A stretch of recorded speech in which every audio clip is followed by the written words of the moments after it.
All right. Hello and welcome, everyone. Very Thank you for joining us.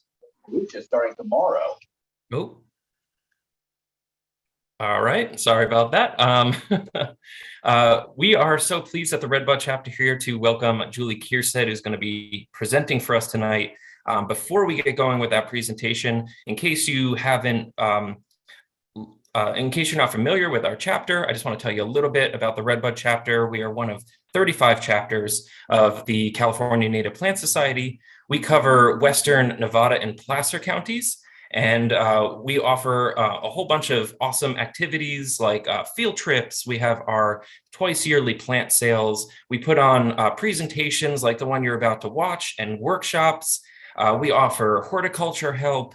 It's a really fantastic organization. I really encourage you, if you're not a member of CNPS, you should really consider signing up. There's a lot of membership perks, one of which I'm going to get into in a little bit.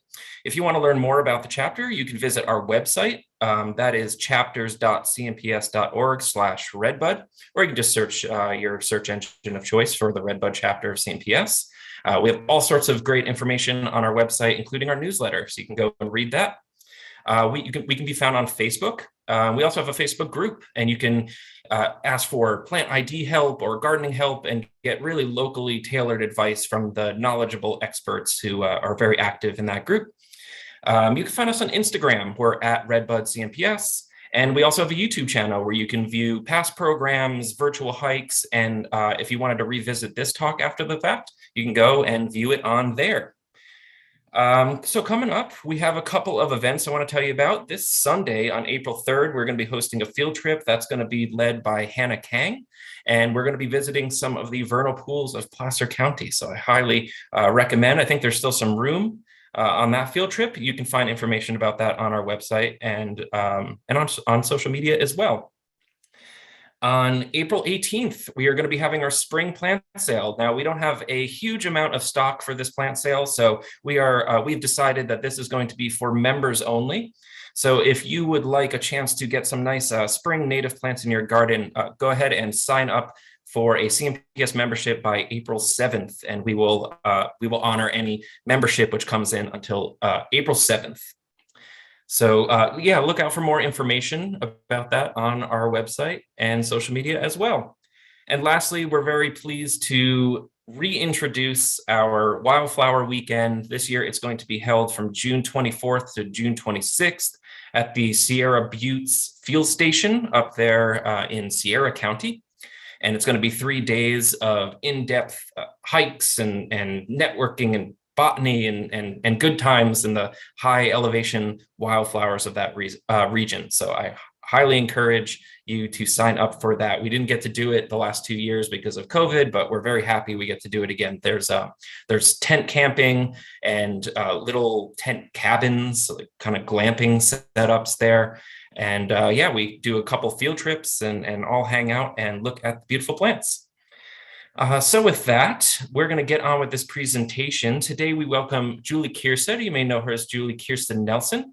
She spent her career promoting the discovery, enjoyment, and conservation of the flora of the Western United States. For about 30 years, she was a forest botanist for the Shasta Trinity National Forest in Northern California, which is a 2.2 million acre tract divided between the Southern Cascades and the Klamath Range bioregions. Before that, she started the Berry Botanic Garden Seed Bank for rare and endangered plants of the Pacific Northwest. Julie's current focus is to encourage exploration and understanding of the Klamath Mountains flora. In recent years, she has collaborated on publishing several newly discovered plants of the Klamath Mountains, including the Shasta Huckleberry, Vaccinium shastense, which we have in our area as well, the Shasta maidenhair fern, Adiantum shastense, which is a gorgeous fern. I got a chance to see it a couple years ago for the first time, the Shasta fawn lily, Erythronium shastense, and the Minnesota mountain onion, Allium incomptum, which is still in press. She instigated a taxonomic overhaul of the sedum section Gormania, those are the stone crops, resulting in a revision of the group. In 2019, Julie discovered a distinctive new species of Phacelia from the mountains of the western Shasta County, which is soon to be published. Julie has contributed over 2,300 free use photos to Cal Photos, many hundreds of voucher specimens from the Klamath and Cascade ranges to California herbaria and observations in Cal Flora. She's a member of the Rare Plant Program Committee at the state level of CMPS and sits on the board of directors for CalFlora. She periodically teaches field workshops as part of the Jefferson Herbarium series, and she is here today to teach all of us about what goes into finding and naming a new plant. So with that, why don't you take it away, Julie? Thank you so much for being here. Well, thank you for that very nice introduction, and I'm going to go ahead and share my screen and get started because, as you know, this is going to take a while. And those of you who haven't eaten yet, I timed this presentation earlier today, and it timed out at about 50 minutes or so. So you might want to get a snack if you haven't eaten yet. If you want to, wander off and get something to eat and drink, feel free to do so. So, when Shane first asked me to give a presentation on this particular subject, I was taken aback. And I think it's a fairly common reaction that most of us have, even when we've done something for a long time. If we don't have formal training in it, we still think of ourselves as rookies and, somewhat uncomfortable and lacking confidence. And so my presentation, I'm going to take you through the painful parts of my learning about this subject, because I did not learn it in school and I did not really have a mentor. So I blundered through it, and if I can do it, you can too. So here we go. So let's first of all talk a little bit about discovery and naming of plants. We all know that the plants were there a long time before our people showed up, and they don't care if they have names. In fact, they don't always respond well to naming. Aren't these tidy little packets that we can always put them in. And we also know that when these people, David Douglas and Eschholz and all of the people that showed up to, essentially plunder the biological riches of the West Coast in the 1800s, there were already people here, and they already knew the plants, and they already had names for the plants. So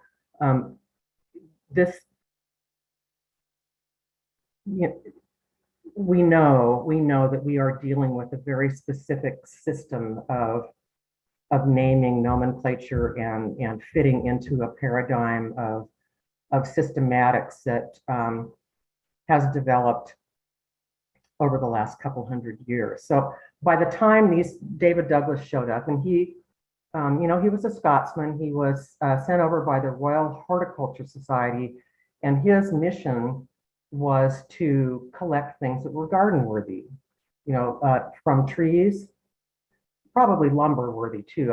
He did, find Douglas fir and I think Port Orford cedar and some other trees that turned out to be pretty useful in the British Isles. But a lot of what he was focusing on was things that could be grown on the grand English estates or Scottish estates. People were just rabid for new stuff, and they were sending explorers not just to North America, but to Asia to get rhododendrons and primulas, and to China, and any place they could find new stuff, they were into that. Eschholz was a classic naturalist on a ship. Most of the exploring ships had a naturalist who was often the ship's surgeon as well. You might remember if you watched Master and Commander, the Russell Crowe film, that was a theme there. So the first ones of these explorers showed up in the early 1800s, about 50 years after binomial nomenclature had been essentially invented by Linnaeus. So binomial nomenclature meaning that a particular plant is named with two names, a genus name and a species name. Before that, it was just kind of a run-on sentence.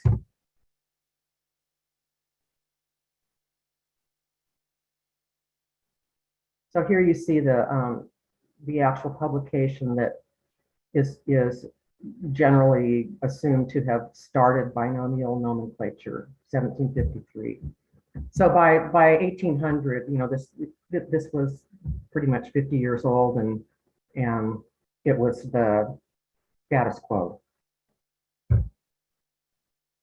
So then, of course, there were a lot more expeditions after the United States' original 13 colonies were established, and there was an actual United States of America. Then there were a whole bunch of overland expeditions to the west, you know, to open up the west, to look for places for people to migrate, you know, to get ore, to get lumber, to get all kinds of stuff. You know, Lewis and Clark's expedition, John Fremont's expedition, you know, just tons of people were pouring into the west just to see what they could find there.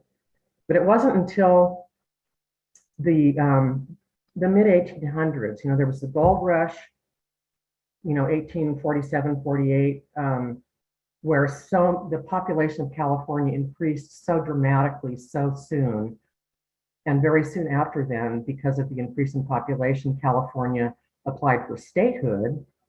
And with statehood and people and money, then California was able to establish these institutions, such as the University of California system of universities and Cal Academy of Sciences, and they hired people, they hired botanists. And these botanists then, these are two of the most famous ones, Alice Eastwood and Willis Jepson, went out and just collected the heck out of the California landscape. You know, they did it by train, they did it by mule, they did it by walking, they did it, you know, by car when there were cars. But that still, the focus was very much on simply cataloging the flora. So what I mean in this presentation by discover and name is you discover something that simply isn't published yet in any of the floras that you can find. That is, the keys don't work, the descriptions don't apply, not just in the Jepson manual, but if you shop around on any of the adjacent floras, whether it be Oregon or Nevada or Mexico or the flora of North America, and you just can't find a fit, then yeah, it's time to suspect that you have something that's not published. I will say, as I say, keep in mind that it's possible your weirdo plant has been published, but is not recognized. You know, I'm sure you're all familiar with the concept of taxonomic lumpers and taxonomic splitters. And there are a lot of plants that were published by splitters, such as Edward Green, and those have subsequently been lumped into larger taxa that contain more variability.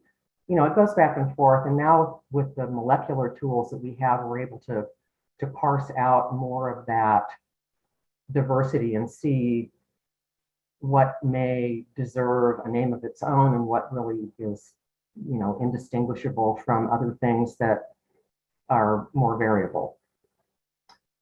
And the naming part is to name your plant according to the rules of the International Code of Nomenclature for Algae, Fungi, and Plants, which is available online. It's updated every so often. I think, you know, the last few, it's been 6 years between updates, and it's done by the International Association of Plant Taxonomists. They get together in a congress and decide, you know, what needs to be changed because one of the old rules isn't working, or it's not necessary anymore, or we're in a digital age and we want to recognize that. So the two groups of botanists that are most likely to find new things and publish new things are the experts, number one, the academic experts who specialize in a particular plant group. And you'll hear the terminology of taxonomist and systematist, and sometimes they're used interchangeably, but there's some nuance there. A taxonomist is more focused on nomenclature and hierarchy, and a systematist is more focused on evolutionary history. And the second group is people that are experts in a particular flora, you know, a local flora, a regional flora, who are familiar enough with a regional flora to notice when something is weird. You know, something's not in the book, something stands out, something you've never seen before. Even, you know, I've had a couple of experiences. I'll refer to it at the end. You know, I had an experience after working on the Shasta Trinity for 30 years. The last year that I worked for the Shasta Trinity, I was out driving around in a burn scar with another botanist who was showing me what they'd found. And we came around a corner and I said, "Martin, what the hell is that?"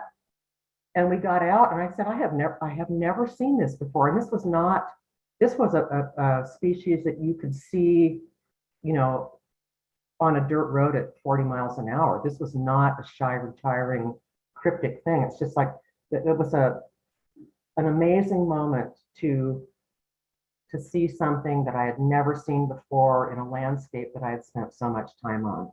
Pretty great. And I love this word Floristians. I had never heard this word before. I did not make it up. I got it from Naomi Fraga, and I'm going to keep it. So all of these early explorers were what we call hay balers. That they were just throwing stuff in plant presses, you know, as much as they could get, as quickly as they could get. You know, the early ones, they shipped it home to England or to Russia or to Scotland or wherever it went. They were not focused on the nuances of particular genera, you know, that they just wanted to find new stuff.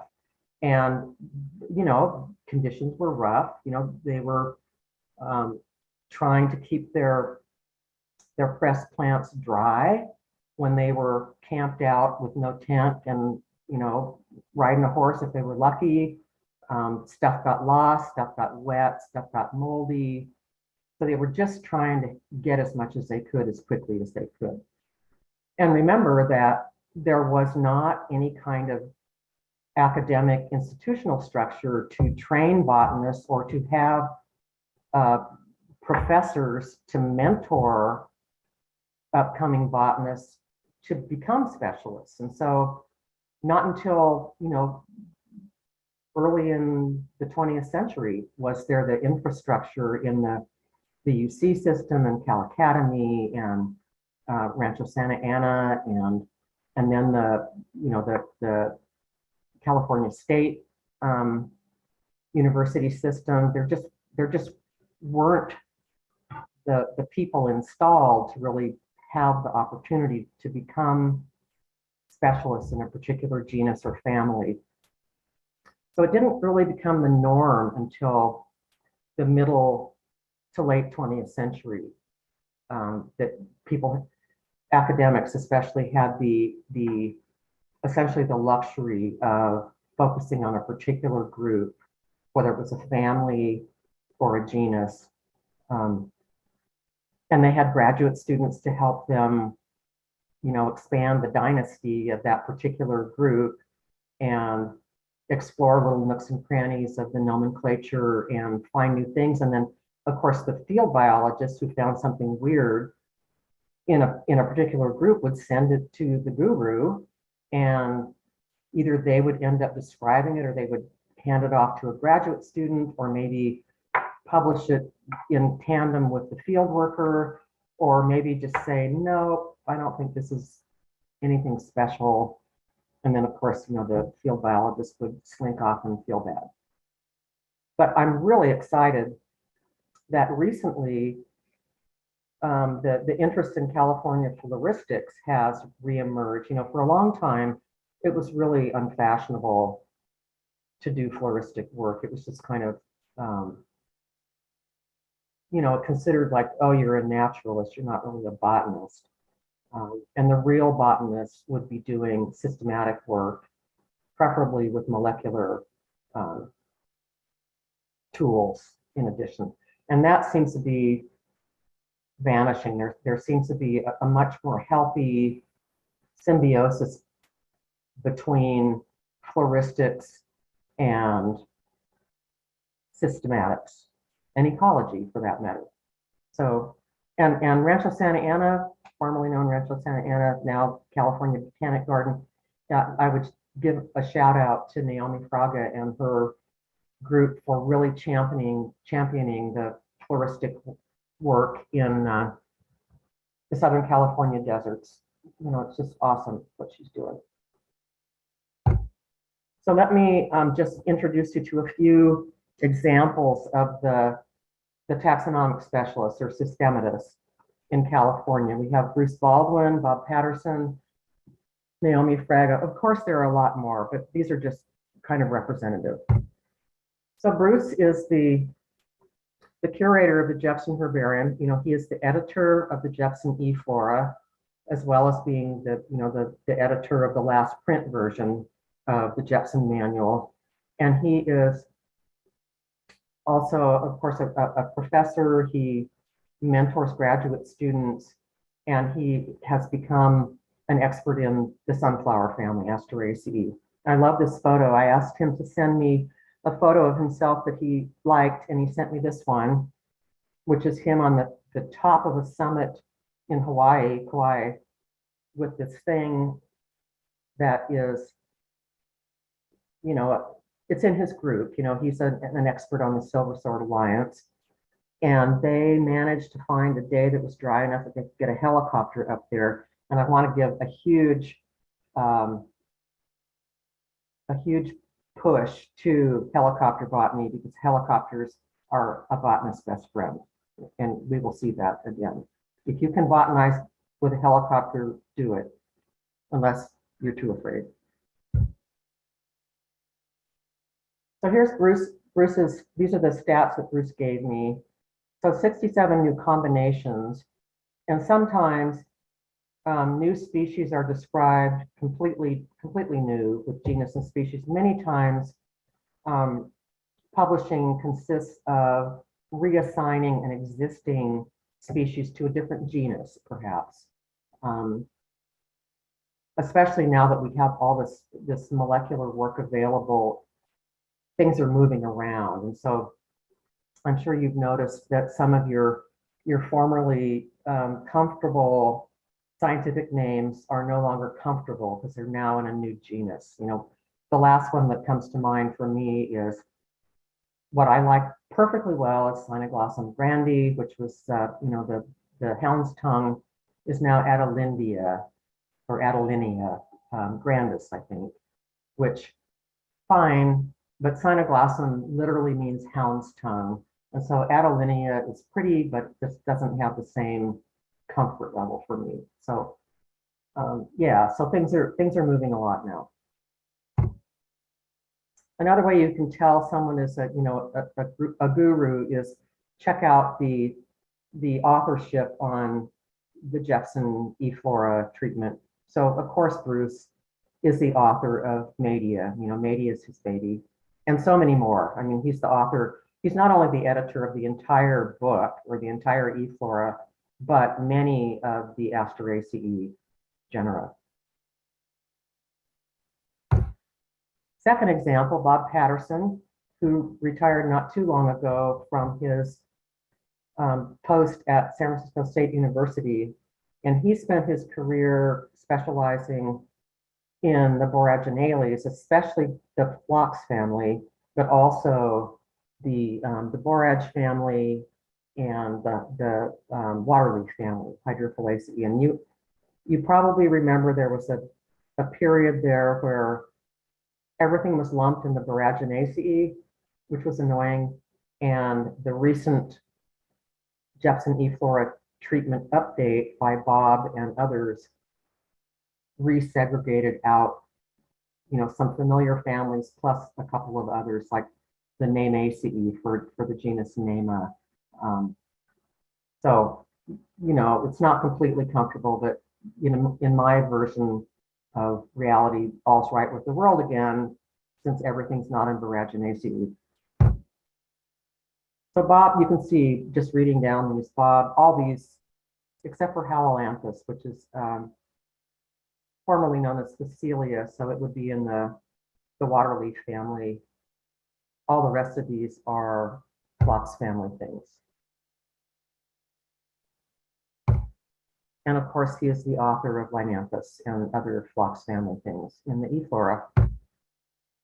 And my last example of a guru, a systematic guru, an academic, all these people have PhDs, obviously.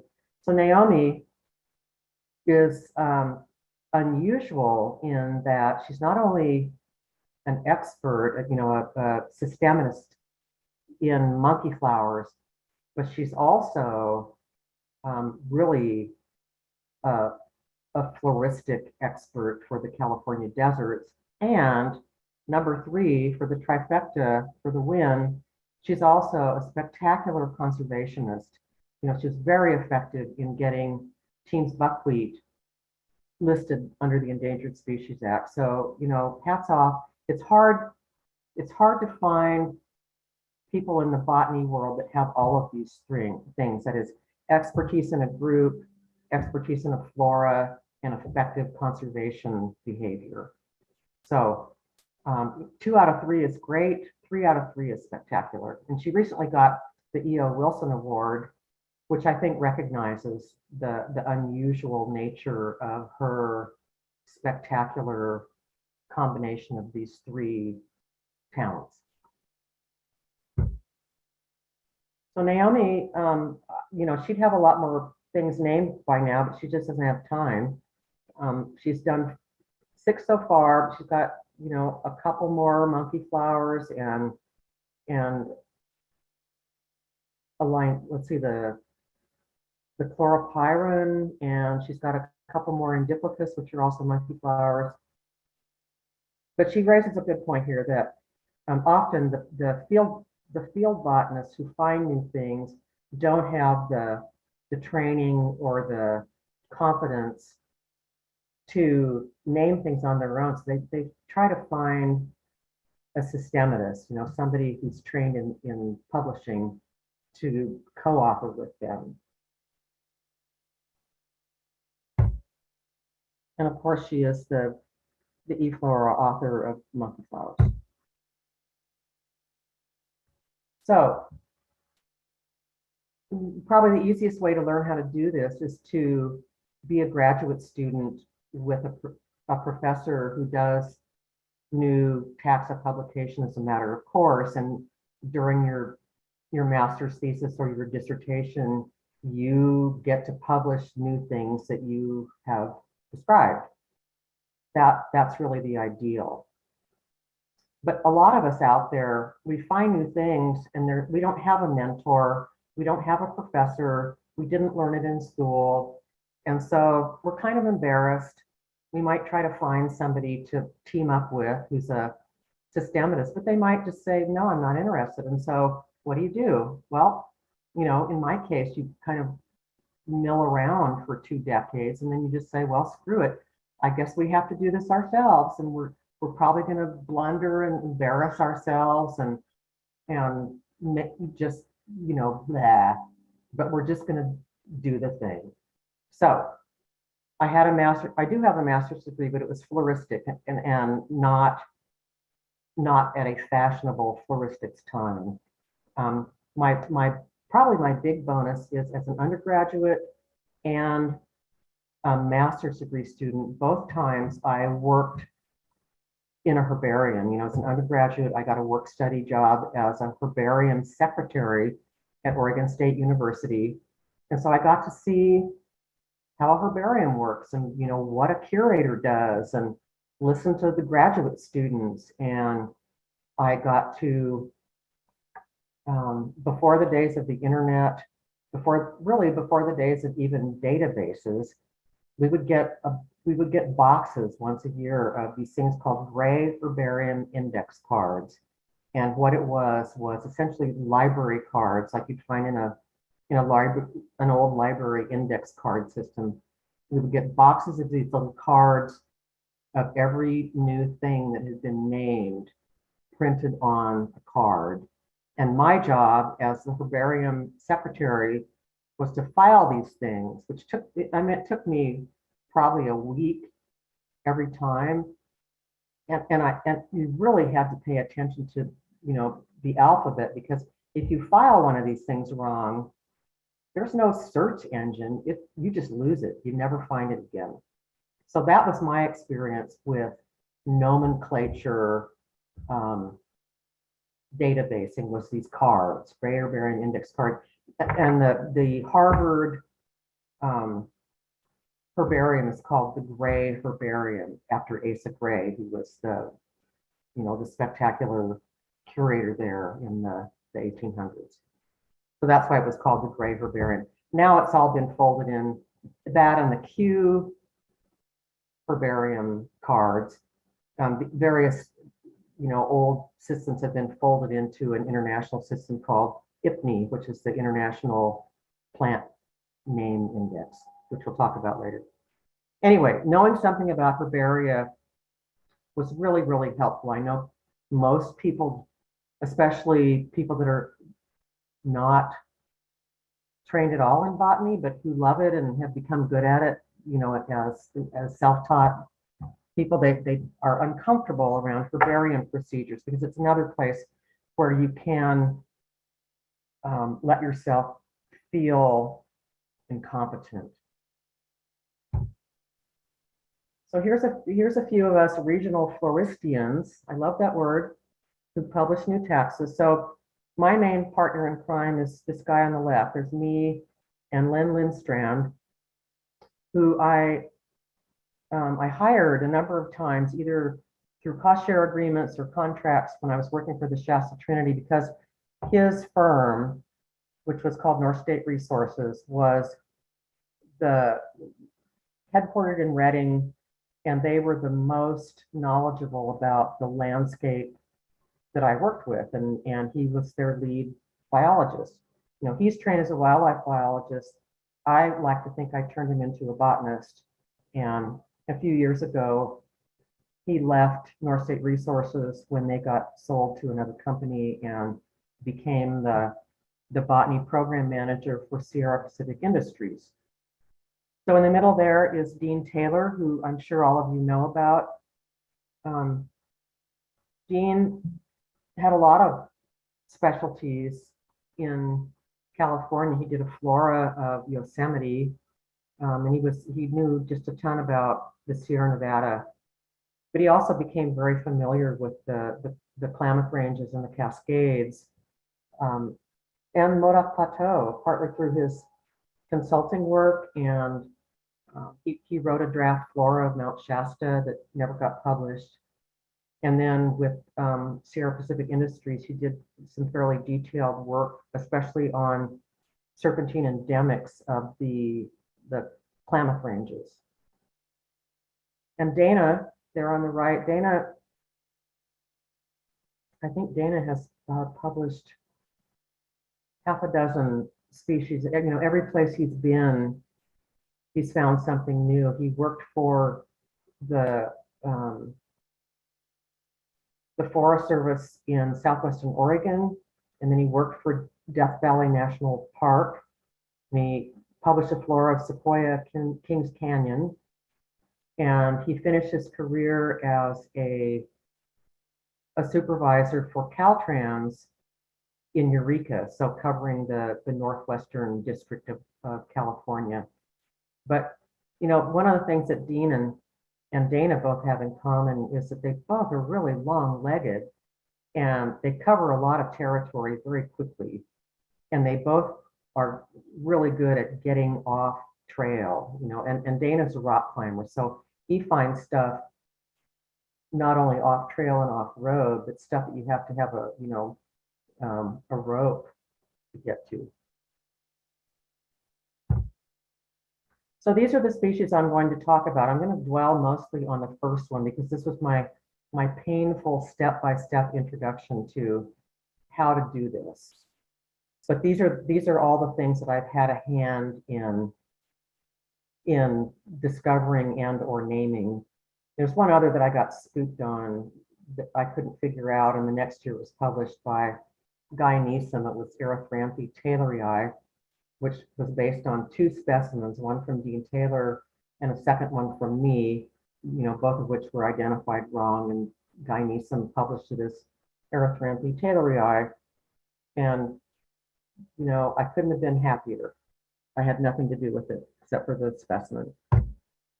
So let's embark on the Vaccinium shastense. I'd only worked for the Forest Service for 2 years, and I was still overwhelmed by the California flora, completely overwhelmed.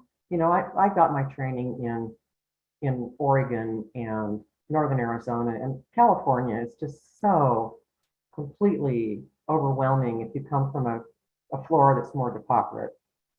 So found this, immediately thought it was something new, but was unconfident. And the people that I contacted, who were the people who treated the Vaccinium in the Jefferson manual and the other Vaccinium experts I could find, none of them was really interested in helping. Or else, they insisted that the thing that it keyed out to in the Jefferson manual, which is red huckleberry, was actually true, which, oops. I grew up around red huckleberry, and I grew up on the coast of Oregon, and red huckleberry is a plant of mesic habitats, grows out of rotten stumps, lots of rainfall, never gets very hot. Here we have our mystery huckleberry growing out of acid mine drainage in Shasta County, in a place that routinely gets above 110 degrees every year. Doesn't look all that mesic, does it? No rotten wood around. So I was skeptical. This was the original party that went to Galinsky Mine. It was a Superfund site that the Forest Service inherited and had to figure out what to do with it because the acid mine drainage was leaking into Shasta Lake.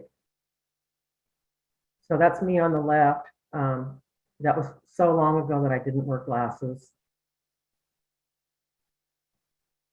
Oh, and I didn't have any gray hair either. So here's the first collection, 1991, in which I, gamely said, okay, Vaccinium parvifolium, whatever you say, but hey, the berries are dark purple. And kind of left it at that.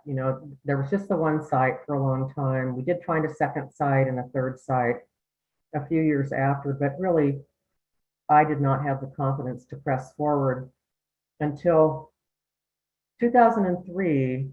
The Bureau of Reclamation wanted to increase the size of Shasta Dam to increase the storage capacity, and that would mean flooding a lot of stuff, around the margins of Shasta Dam. Things like Shasta Snow Wreath that clearly had already been flooded by the original dam. There would be additional loss, and so they knew they had to do an environmental impact statement and an EIR because it was a joint state and federal project. And so they got some money to do the environmental studies, and they hired North State Resources, where my buddy Len Strand, who I'd worked with a number of times before, was put in charge of the biological surveys for the BOR project. And he found a bunch more. So in 2008, gave a presentation at Northern California Botanists about this weird new huckleberry. And lo and behold, not surprisingly, after the presentation, someone that I didn't know stood up from the audience and said, hey, I think we have that too. And this was Allison Colwell of Yosemite National Park at the time. And I didn't know Allison, and she's an excellent botanist and also a specialist in Aphyllon, the broom rapes, which I didn't know at the time. But anyway, she brought this to our attention, and so we started looking at these other Sierra Nevada plants too. BOR funded a genetic analysis that showed that the inland plants are distinct from the coastal plants. So parvifolium, the red huckleberry is over there on the left in red, and all the other stuff. Deliciosum was kind of the outgroup. And then we had this kind of a continuum, but there's a break in there between the inland Shasta County and the Sierra Nevada morphs. And one thing I want to point out here is that, let's see if I can get my cursor to work. Where's my cursor? Maybe not. There it is. You'll notice there's a gap here between the Shasta County plants and the Sierra Nevada plants. This is what Len and I refer to as the Cascade Gap. There are a lot of taxa that appear in the Klamath Ranges and disappear in the Cascades and then reappear in the Sierra Nevada. If you look at the geology map, it's clear that this was continuous. The geology was continuous until all that stuff erupted and all that lava and ash and stuff was dumped on top. And a lot of plants just don't. They either haven't made the trek, one direction or the other, or maybe the substrate is just inhospitable. But there is this gap. So Vaccinium shastense occurs in the Klamath Ranges and it occurs in the Sierra Nevada, but not in the intervening Cascade Range.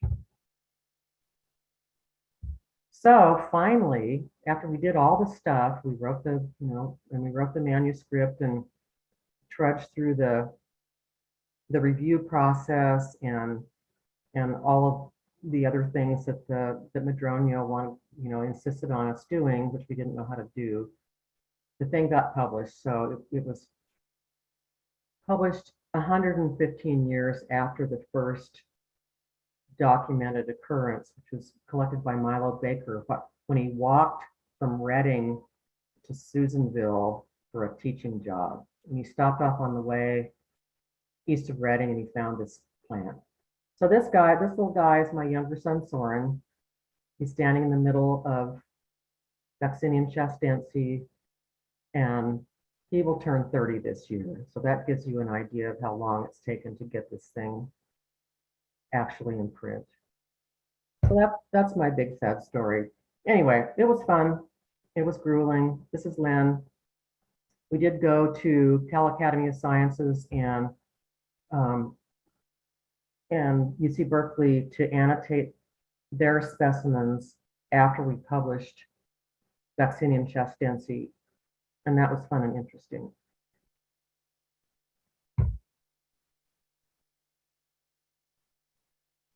So here it is, 2015. Finally did the thing. So my next experience was a lot easier because Dana York and Dean Taylor and I had all stumbled across the same thing, but it wasn't until Dana gave a presentation at Northern California Botanists in 2012 that we all realized that we'd seen the same thing, and we just kind of had it on the back burner. And so we, we talked and said, well, let's just publish this thing. And Dana agreed to do the heavy lifting. And so he's the lead author. These are the three authors here. Dana and I, we met up on at the trailhead to Mount Eddy the first year of COVID. I guess that was 2020. You can see we're trying our hardest to socially distance here. There was no vaccine there, but we desperately needed to get outside.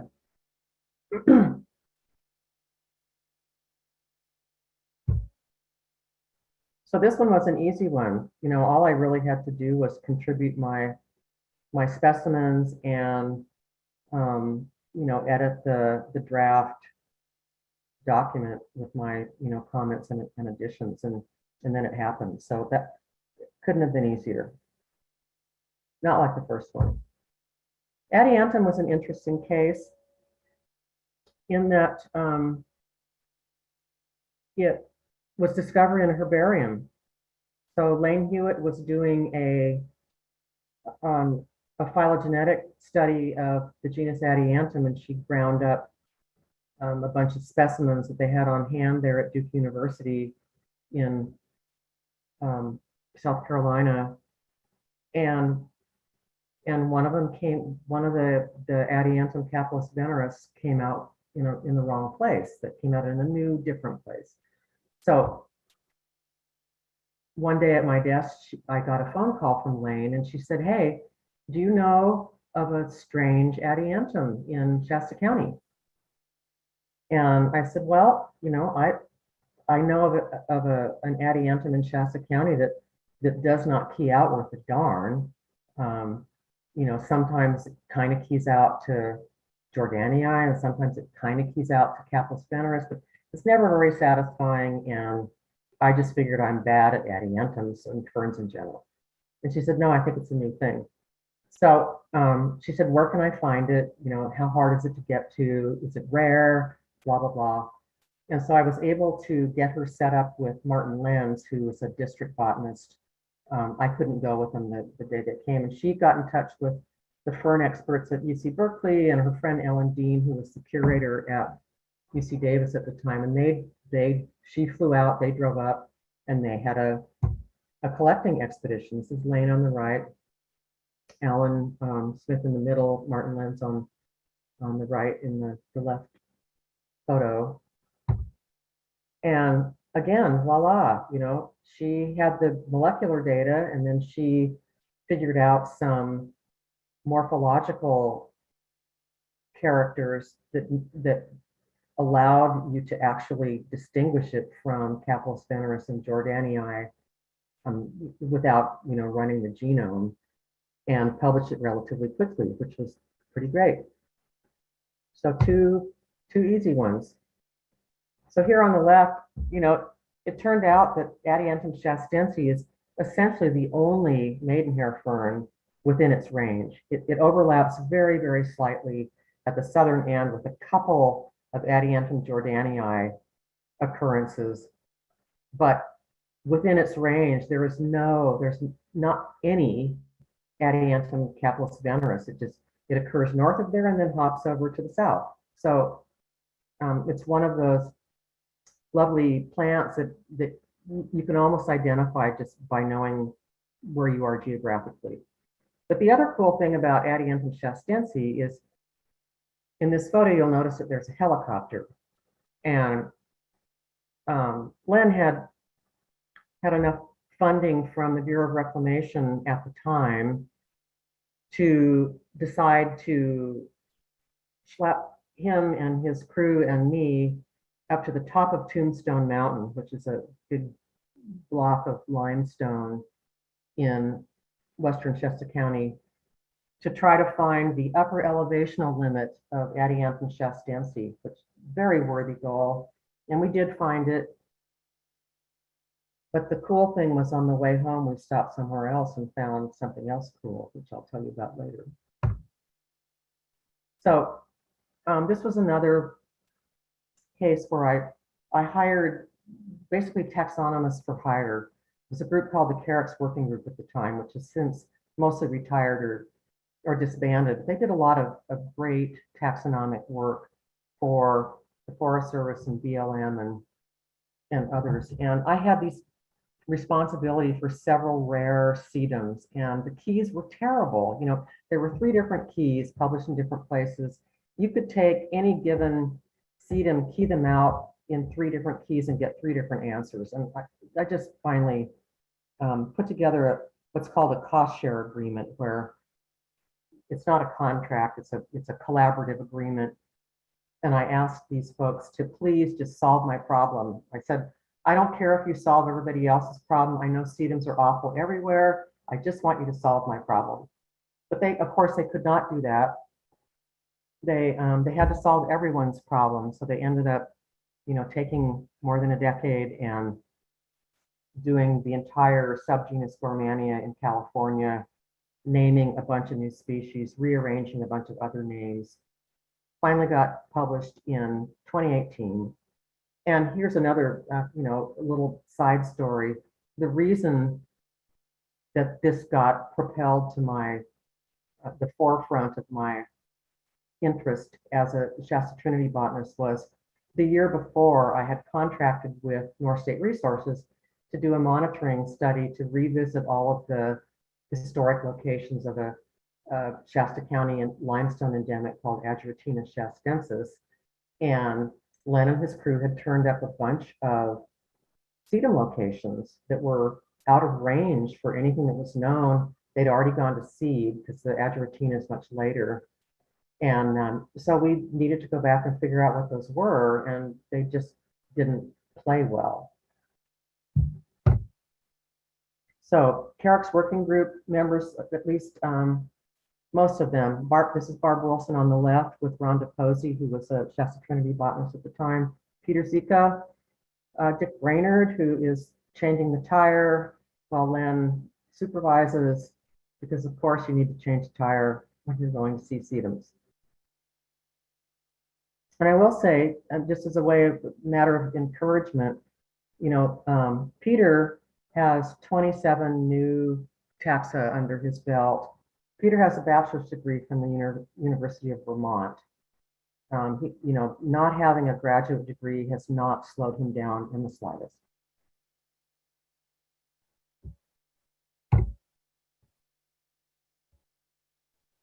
So yeah, this thing finally came out. It was great. And then we were on to the one that I mentioned. Remember that helicopter ride to go find Addie Anthem? The pilot was, I think, showing off, but he decided on the way home to touch down on this little tiny mountain that didn't have much of an opening called Minnesota Mountain. And we got out and rummaged around, found some stuff, and I found this allium that I didn't recognize. So I collected just a little bit of it to take home and key it out. It didn't key out at all, nothing. So I had this one specimen, this is it, that I made a label and submitted it to the Jefferson Herbarium, and there it sat. Here we are on the left on top of Minnesota Mountain looking, the river there is actually the cloud arm of Shasta Lake, and then off in the distance, the snowy stuff is the Trinity Alps. So in 2019, Len insisted that we had to go find this thing again and get more material. But by then he had moved over to Sierra Pacific Industries, and so he was no longer party to the vast bucket of funding that the Bureau of Reclamation had available. So he said, you know what, we're going to have to drive there and climb the mountain. And I just thought, oh God. But we did. It was after a bad storm winter, and so we weren't even sure we could get there because a lot of the roads were washed out, a lot of the trees were down. I couldn't get any information from even the Shasta Trinity road engineers, because nobody had been out.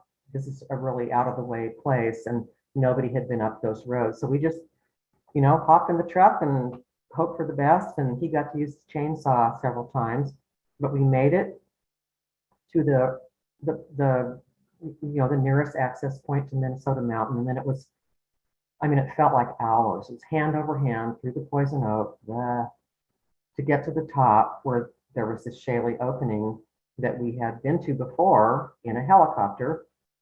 And the first plants that we saw of the allium were still in bud. I was just so bummed. I thought we've done all this effort and it's not even ready.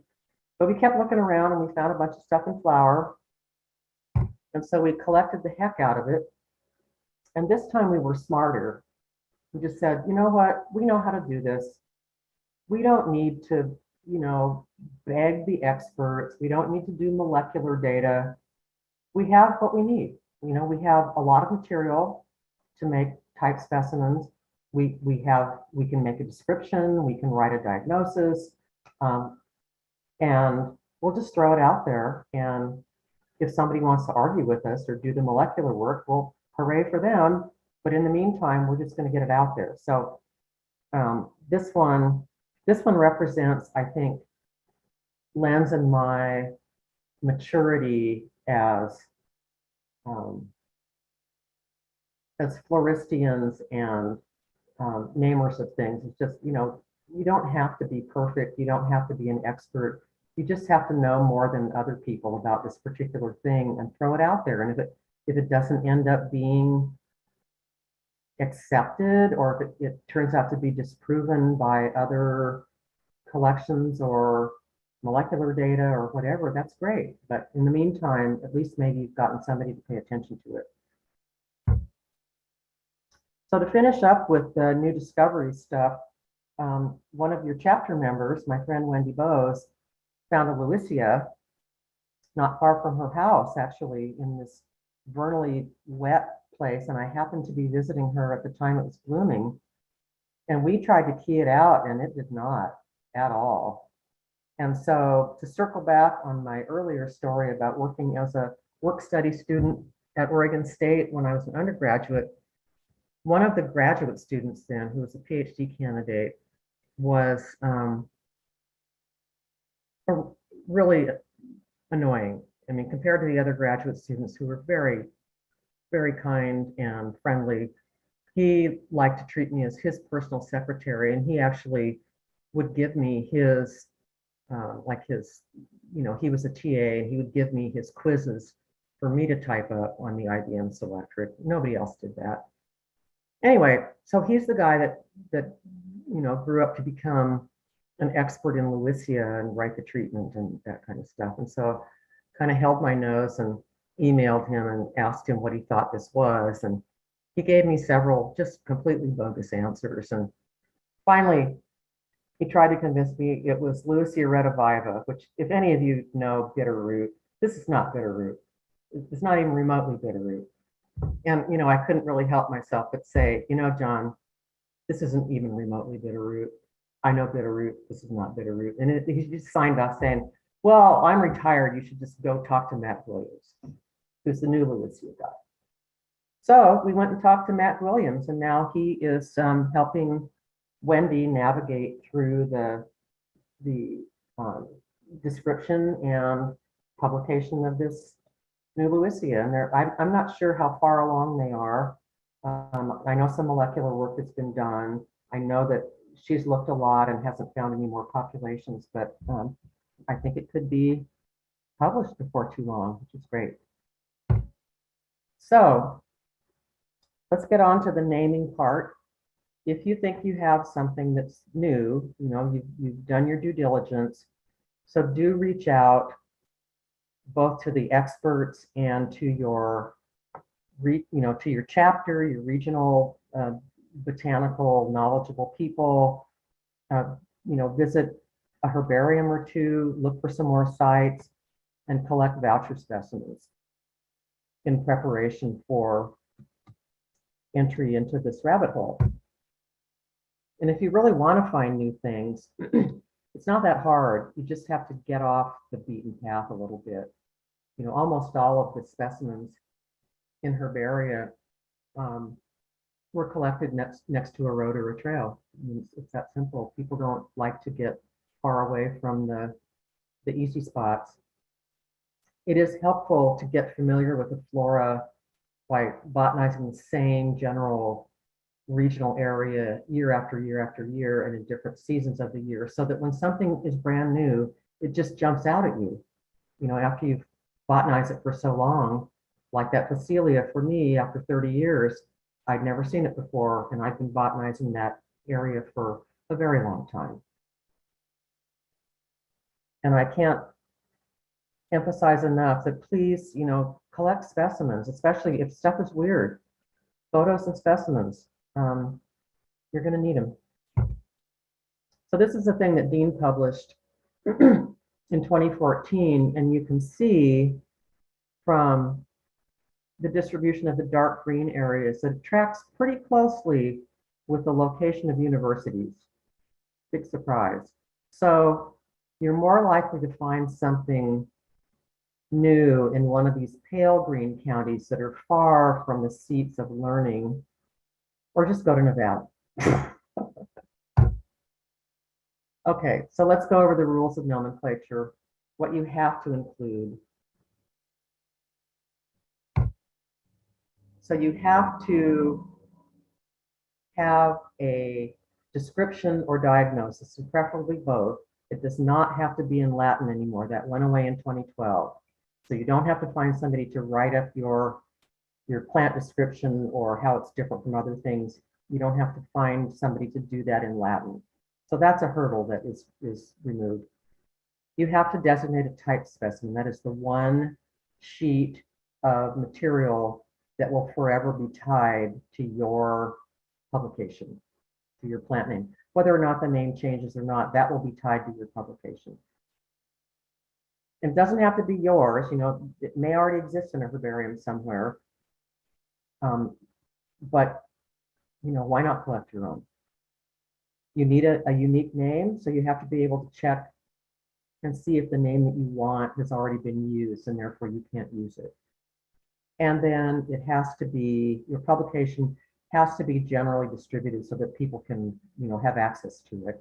And that can either be by printed material, like, you know, the printed Madronio journal, or another printed journal, or as of 2012, it's okay to do it online, strictly online with a PDF, as long as it has an, you know, an ISSN or an ISBN number. So these are things that are optional, although publishers like them and they're certainly helpful, but you don't have to have an illustration or any photos. You don't have to have a map of where it occurs.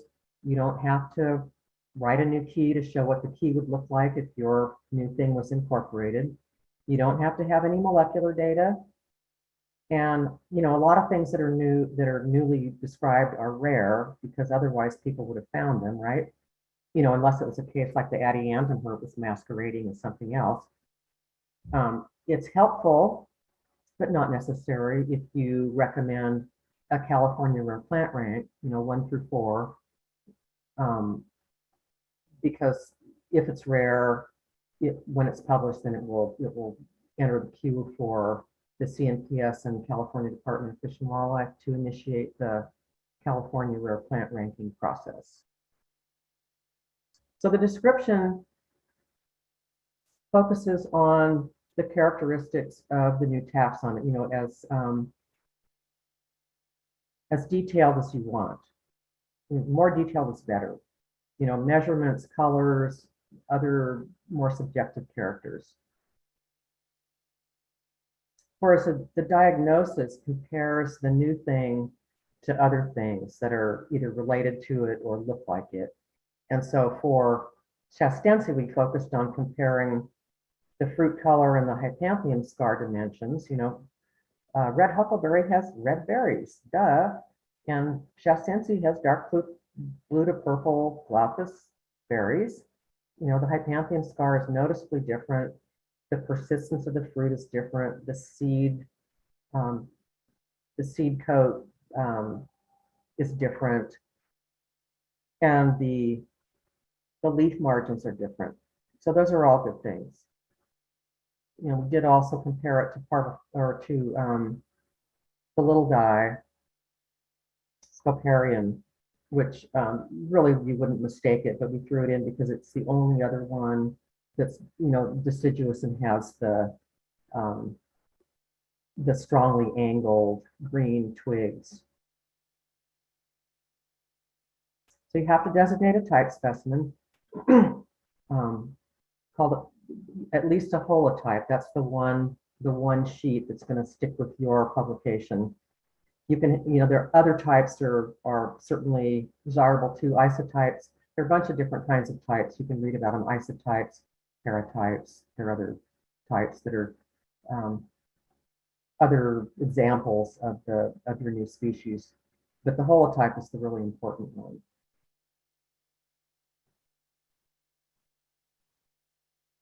So if you haven't gotten familiar with plant collecting, this is a time that you're going to have to, or find somebody to do it for you.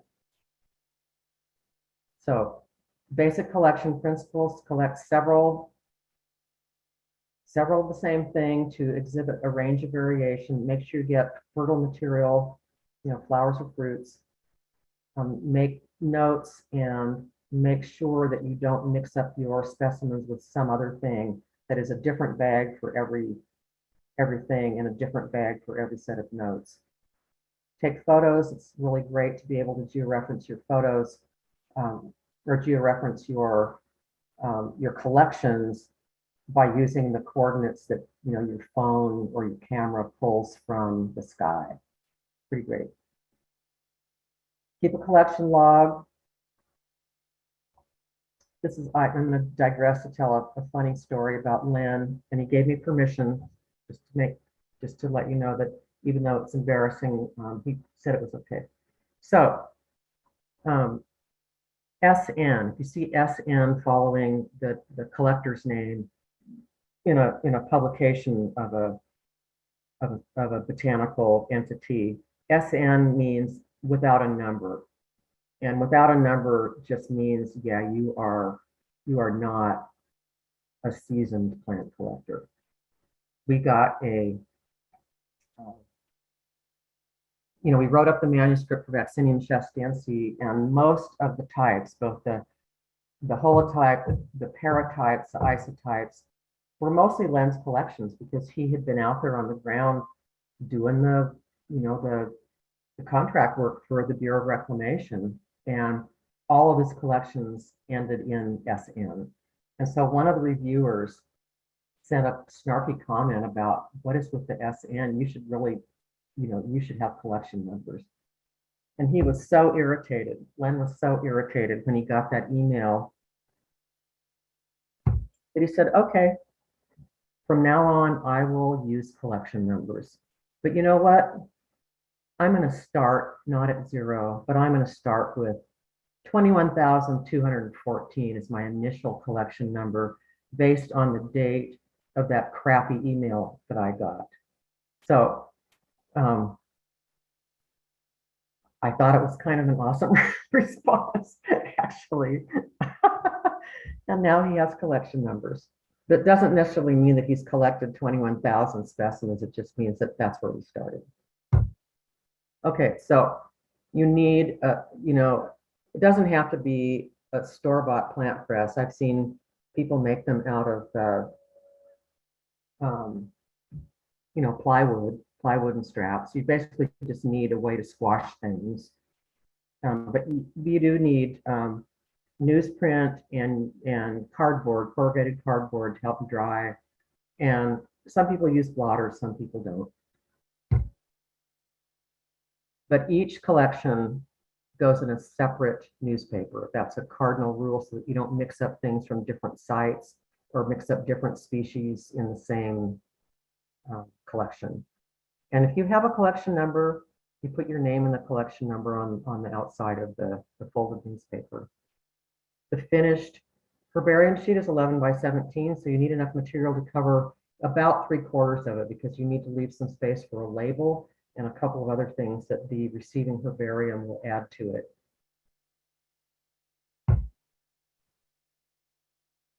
This is kind of an old label. What, 1983? Yeah, so label, old labels look different than new labels. Some of the older ones are actually handwritten and you can't necessarily decipher their handwriting, but the herbarium will add its accession number. So Chico State University has the accession number is different for each of the specimens. And these days, there's also a barcode added. And this specimen was originally identified as Vaccinium membranaceum, and then it was annotated by me. The next year, I was at California or Northern California Botanist, and I made a side trip over to the herbarium, and I annotated it while I was there. So you need to give it a name that hasn't been published before, and you can check on that by using this thing called IPNI, which is the successor to the Gray Herbarium Index and the Q Herbarium Index and whatever other name indices there were before. You can check easily. You can also if you just want to search on an author, you can see how many new names a particular person has published. You know, Peter was 27. Dean, I think Dean's was 49, maybe. A lot of them were part of his Flora of Yosemite, where he didn't actually describe new species, but he put them in new genera to catch up to changes in taxonomy. You know, choosing a journal, you can choose to do an online one only, or you can choose to do a print one. I've only ever dealt directly with Madronio. Other authors that I've collaborated with have used PhytoKeys and Phytotaxa, which are online taxa. That the benefit of these is that they publish things very quickly, and you don't necessarily have to pay to print color things the way you do with the print journals, but it's your choice. It does cost money to have print articles if you choose a print option. And there now, with the online articles, there are choices to be made about access. If you want open access so anybody can view it rather than a select few, then you have to pay for the open access license. And then in the end, just a few loose ends. Make sure that when you're done, that the journal won't make you do this, but make sure that you actually do deposit your type specimens at a herbarium that is public and part of the Consortium of California Herbaria. I tend to favor UC Jefferson or Cal Academy of Sciences. But Len and I Len usually collects so much material that we have isotypes deposited at every possible place, including the New York Botanic Garden, at Harvard, Missouri Botanic Garden, all the California herbaria. So we kind of tend to overdo it. And another thing to consider is that once your new species is published, it's not going to automatically be uploaded into every place. It looks like IFNI does a pretty good job of capturing new species or any kind of new name and gets that into their database. But the reality with the Jefferson eFlora is that the eFlora, there's not an army of people standing by to update the eFlora whenever something new is published. So they either have to wait for the author or another contributor to do an update, or they have to do it themselves based on whatever breadcrumb trail you have left in your publication, including the description, including a proposed new key to the genus, a range map, a distribution by biogeographic unit. All that stuff would make it easier for the Jefferson to do the update. And I find with CalFlora, they're really not tracking the botanical literature. And unless it gets put into the eFlora or it gets put into CNDDB, both of which I think are kind of triggers for CalFlora to include it, the best thing is just to let them know. Send them a copy of your paper and say, hey, this is published. Please add it to your database as a name that can have observations attached to it.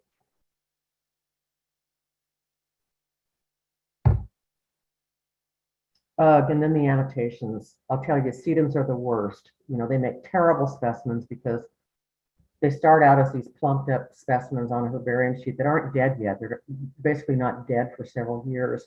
And then they auto-digest and all the leaves fall off and you end up with basically sticks with a bunch of, pathetic leaf detritus that may or may not be packed up into a packet.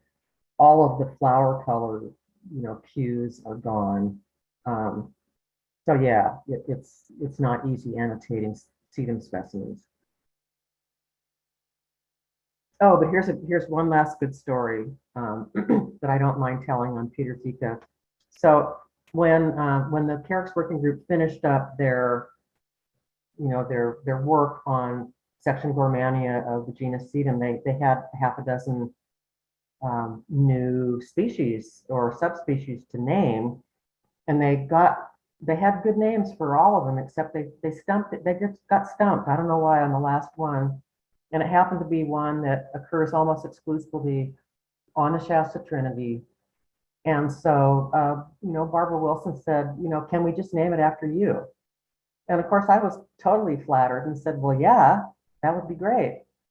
And so Barbara and Dick Brainerd and Nick Otting were all, in alignment that was what they wanted to do. But Peter, for some reason, and I've known Peter since I was, I think, 21, maybe. I met him at Malheur Field Station, in the wild and crazy years. So I've known Peter a long time, but he has some ingrained aversion to what are called honorifics, that is, things that are named after people. And he just absolutely refused. He said, I just can't be, I won't, I can't be party to this, I'm opposed.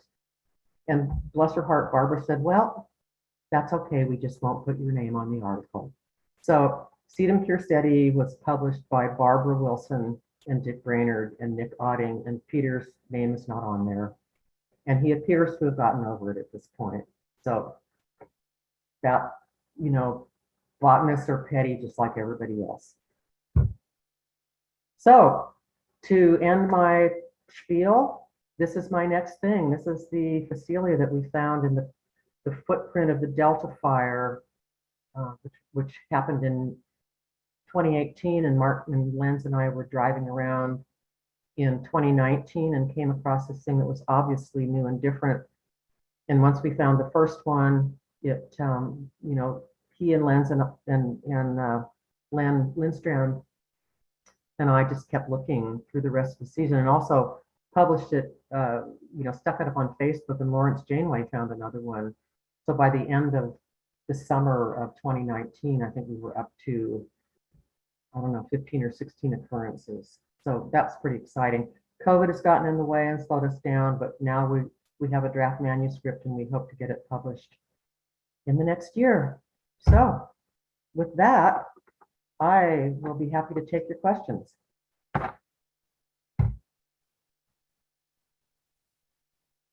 Wow, thank you so much, Julie. That was entertaining, illuminating, inspiring. And I just, while we're waiting for some questions to fall into the chat here, I just wanted to thank you just on a personal level, because, the stories that you told today have really, they touch on some things that have made my life easier in my own floristic activities, whether it's the county record of Vaccinium shastense for Sierra County I made last year, or what I thought was a range extension of Adiantum shastense, making it the furthest east until about a couple months later, you added a data point to Calflora, which pushed it another 20 miles east beyond that point. But if you hadn't done this hard work, I would be floundering over these bizarre plants myself and wondering, why are they so different? And so I just wanted to thank you. It sounds like some of those adventures were trying, to say the least, but ultimately the work that came out of it, the progression we've made in understanding the flora through your contributions has been immense. And so, yeah, well, thanks. Thank you. That's very kind. That's very kind. It's been fun. There have been some bumpy moments, but one of the things that's been a real treasure is because the far northern part of California is so removed from the centers of botanical activity, in the Bay Area and in LA and Southern California and California Botanic Garden. We've really coalesced to help each other do things that we don't know how to do, and celebrated each other's, successes and commiserated with each other's misery. And the formation of Northern California Botanists came out of that realization that nobody's going to save us, you know, and most of us, almost none of us are systematic experts. We're all pretty much field botanists here. We have to help each other out because, yeah, nobody's going to come save us. We just have to make it happen. And it's been I think Northern California Botanist has been a dramatic success in getting information out and making people feel like they can do this, and just, publicizing new things. Yeah, I mean, the number of stories you mentioned that came out of a presentation at NorCal Bot, that seemed to be a recurring factor. Yeah, yeah. So Jack Holmes asks, what sort of collection license is needed to collect specimens? Well, it depends on where you are. You need permission from the landowner. And so if you're just generally collecting on national forest land, you need a collection permit from that national forest. Or if you're collecting on Bureau of, BLM land, I almost said Bureau of Mines and Livestock and Mining, but but yeah, ask them. They may tell you that you don't need one, just go do it. But generally, especially if you're collecting on any kind of public land, you should ask for a permit. And if they tell you you don't need one, that's great. And if they do, then they'll ask you for information about, your driver's license and why are you collecting? Are you a specialist or just general collecting? Where are your specimens going to go? That kind of thing. Yeah, I found there's quite a range of from easy to difficult in procuring permits or permission, depending on who you need to ask. Yeah. So Sue says there is a quote unquote new Calochortus that apparently occurs in Ventura and LA County. There's a live specimen at the East Bay Regional Botanic Garden in Berkeley. There was an article in the Botanic Gardens newsletter, but it's not in Cal Flora. So maybe it's in that intermediate state where not all the steps have been carried out. Do you have any theories or thoughts on that? I mean, does it have a name? Is it displayed with a name in the Botanic Garden? We'll have to have Sue answer that in the chat Yeah, here. so I mean, if it has a name displayed in the Botanic Garden and there's a name in the publication, the Botanic Garden publication, then that implies that it has been published, but nobody's told Cal Flora to pick it up yet. She says it's C. rustvoldii. Oh, is there? I hadn't heard of that species. Interesting. Yeah, I don't know that. Yeah, I mean, it'd be interesting and who the author is, like who published it, and just how recently, and it may, it'd be worth inquiring of the Jefferson E-Flora staff, is this a new published thing, and is it going to be included in the E-Flora anytime soon? Because there's this kind of purgatory, this kind of gray area where published things kind of just hang out for a while until somebody takes the initiative to update the Jefferson E-Flora and ask Cal Flora to add it. And otherwise, only a few people even know about it.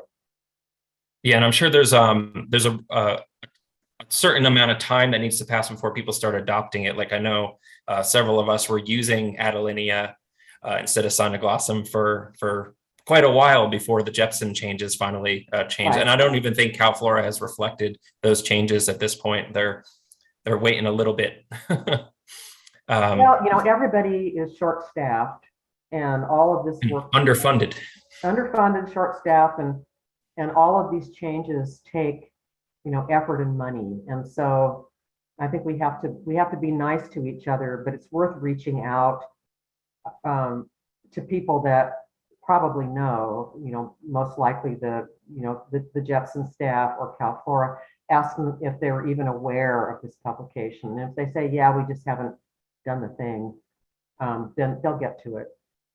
Yeah. Zaliko, I'm sorry if I butchered the pronunciation of your name there. Wanted to say, I like how you explain that sometimes things get stalled for years just because someone else is not enthusiastic. I remember that during my bachelor's, I literally threw away index cards with some bird transect data because nobody was interested. It took me a decade or so to get on birding again after a new crop of birders younger than me started shaking up the status quo. Oh, good for you. That's tragic. Yeah, I feel for you. All right, Jack has another question. He asks, so what are the ethics of collecting if you only find one specimen? Well, you don't collect it. You take a photograph and you get good coordinates so that you can make an observation. But yeah, the general rule of thumb is there have to be at least 20 individuals present for you to collect one. Very good. Yeah. I mean, that's what iNaturalist is for, right? You can put it on take photos of it and still get that data point in there. And, maybe someone will find a larger population sometime in the future and you can collect that one. Dylan says your talk was great and beautifully presented. Thank you. I feel inspired as I'm a self/non-trained botanist myself. Hey, me too. And have found some things that are different and have always wondered what to do about it. Now I feel more empowered to try and describe one. I've gotten bogged down with naysaying experts as well, but I guess I should just forge ahead without them. I'm not getting any younger. Absolutely. Just do it. There's really not much downside. And yeah, some of the experts are really great cheerleaders and others are just wet blankets. And so if the plant you're trying to work on gets met with the wet blanket, just step aside and do your own thing. Yeah, and I think there's a lesson to be had for the younger botanists to recognize that and to not fall into that trap and to be encouraging and to build other botanists up and to help people who are at some point in the path towards learning about these things and discovering how they want to engage the native plants. I wanted to ask you a question. So I noticed you were showing like cow flora screenshots, and you pointed out the IPCN. No, did I get that acronym right? Yeah, IPI. That's right. There's the International Plant Names Index, and then I think also the code, the Botanical Nomenclature Code. That's right. I crossed my wires there, but with these sources available to us online now, and as somebody who sort of got the botany bug in the internet age and was able to take advantage of all of these, and for you having started out prior to this, I'm wondering, like, I think it's very easy to point to the benefits of internet databases and botany work, but have you seen any negative trends or any issues that sort of make things harder as because of the internet, or is it all good?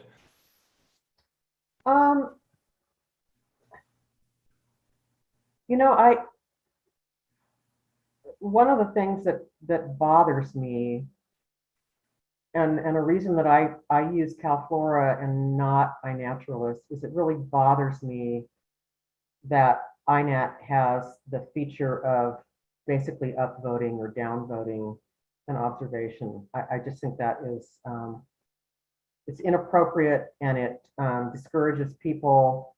I've seen cases where really good information was essentially, voted off the island by somebody who was a jerk.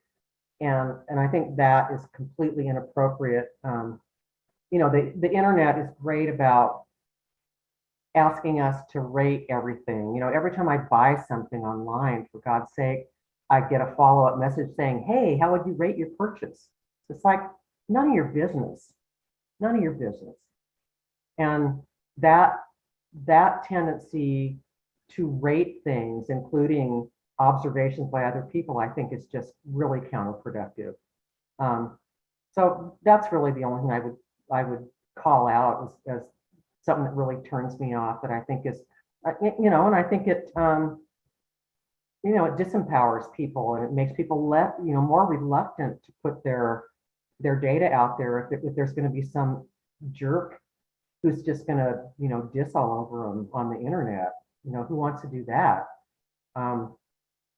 The other thing I think, and I don't know if this has anything to do with the internet, it has more to do with the loss of traditional naturalist botanical training, is that so many people are untrained, completely untrained in plant collecting, and are intimidated by it. You know, because I was herbarium trained, you know, at a young age, throughout my career, every time I had a new botanist to mentor, I would encourage them to collect. And I think in all my years, I've only come across one or two people that really took to it. And everybody else is like, oh no, I don't want to do that. You know, it's a hassle and I don't really get it. And after a while, I realized that even things as simple to me, because I've been around it, as, you know, I would have a plant mounting get together.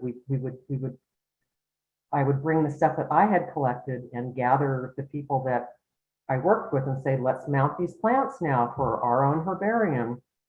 And some people never even knew that the label on the herbarium sheet always goes in the lower right corner.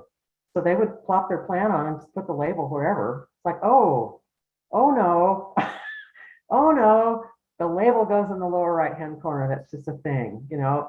And you know, you know, in terms of plant mounting, when my older son was in 8th grade, he and his buddy needed a you know, a public service project. And because of the nature of the two of them, they wanted a public service project that did not involve the public or other people in any way. And so I said, okay, you can come mount plants for me at my office. And oh my God, oh my God, these things, you know, they mounted them with the branches hanging off the edge of the sheet. They were eating Cheetos at the time, so all the sheets have grease all over them, orange grease. So, you know, collection and herbarium technique is just not everyone's cup of tea, but it's still an essential part of publishing. Is you need to have that physical specimen that is tied to your, you know, to your publication with, you know, the type locality information. And so if you hate it or can't do it, you need to find a partner who's willing. And, you know, and there aren't that many rules. You know, you just have to generally the easiest thing to do is submit your collection in newspaper with a label, but not mounted. Just send it to a legitimate herbarium and they'll do it for you. In fact, I think they prefer to mount it for you, because that way they can organize where the accession label and the barcode and the label and the other stuff goes. If you just send them the material, they'll do it. Sure. Yeah. I mean, for myself, you know, when I started collecting a couple years ago, there was quite a learning curve because I didn't have anybody to teach me what to do. So, you know, I submitted too few plants on a label with two little tiny belly plants on a 11 by 17 card, or plants were too dirty or had crumbled in the press and were no longer identifiable. But luckily, the herbarium that I've been working with, which is the one that Allison Colwell now is the curator for at UC Davis, has been very good with teaching me some of these things. And like I brought them a Brasinia, and Brasinia, if you're unaware, has like a mucilage all over it. And I wasn't aware that it was going to stick to the newsprint. And I was apologizing to Allison, and she was like, no, it's fine. We have a technique for recovering it. And so, yeah, they're more than willing to help, you know, for the most part, I would say. Yeah, you know, I think most herbarium curators at this point are at some level afraid of being seen as an anachronism and kind of left behind. And so they're more than willing to, to step out and want to be part of solving the whatever problem there is. Absolutely, yeah. So Jack wants to ask, are you aware of anyone cataloging of specific insect species foraging on specific species of plants? And he mentions he's an ecologist, though he did build a plant press back in 1956. Good for you. Good for you. No, I'm really not, but I'm probably the wrong person to ask because I just don't. As much as I would love to be well informed about entomology and geology, which are critical to plants, I'm really stupid about both of them. Well, Dylan says, yes, Randy Morgan did a 10-year study doing that in Santa Cruz County. So maybe there's some papers that you can find on Google Scholar or Sci-Hub or something that will illuminate that for you. All right, any more questions in the chat?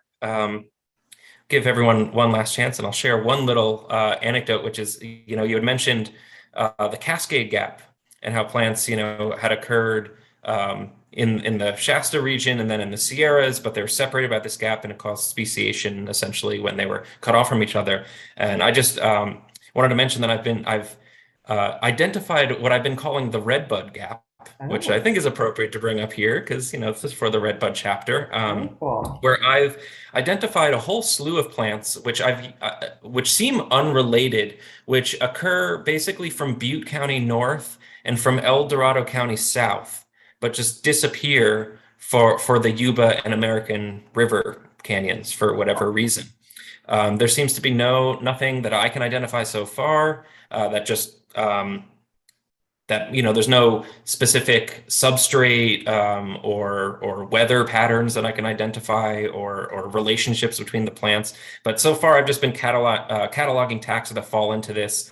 And it's a list of 59 taxa at this point. Like, for example, Arctostaphylos manzanita, shows up widely in California, but just skips our region, or the tree-formed tan oak, for instance. So one of my personal goals of late has been trying to collect those plants on either side of the gap to see if there's any differences. I think they'll be a little bit more cryptic than some of the plants that you've seen, but yeah, they might prove to show some new species. And now I feel a whole new level of inspired to work on that after your talk today. Excellent. Excellent. My work here is done. Fantastic. All right. Well, I think the questions have petered out. I just wanted to, extend another, hearty thank you to you for being willing to come and talk to our chapter. If people wanted to get in contact with you to ask you more questions, they think of a question after we end the meeting, what's the best way to get in touch? Let's see. I still have a Forest Service email address, which is julie.kierstead@usda.gov. I'm going to write that, usda.gov? usda.gov. Yeah, our previous administration spent a lot of money to make sure that all of the Forest Service employees got a new usda.gov email address so that we didn't feel special in any way. Really good use of money. Anyway, that will keep it out of my cluttered, personal email inbox. Fair enough. Yeah, gotta relegate those things somehow. Yeah. All right. Well, again, thank you so much. Want to thank everyone for joining us. Check out that field trip this weekend, our plant sale in middle April, and sign up for the wildflower weekend in June. Maybe we can convince Julie to come along and talk about some of the plants. But anyway, glad everyone could come. Have a wonderful night.